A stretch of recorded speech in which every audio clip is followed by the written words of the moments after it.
Ada nanas, cili. Nampak tak tu buah dia? Subhanallah. Subhanallah.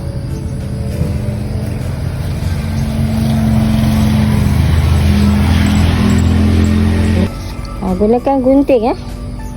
Ni saya nak tunjuk, susah sikit nak pegang gunting.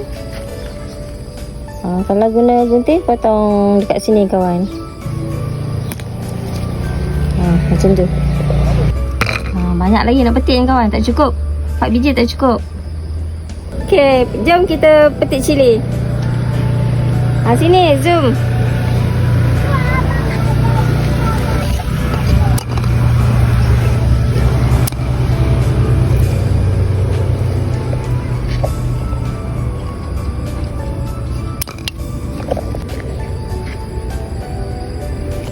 Okey, kawan, inilah hasilnya. 1 mangkuk cili kampung. Saya gunakan baja khas cili. Okey, jangan lupa tekan di beg kuning. Dapatkan baja khas cili terbaik.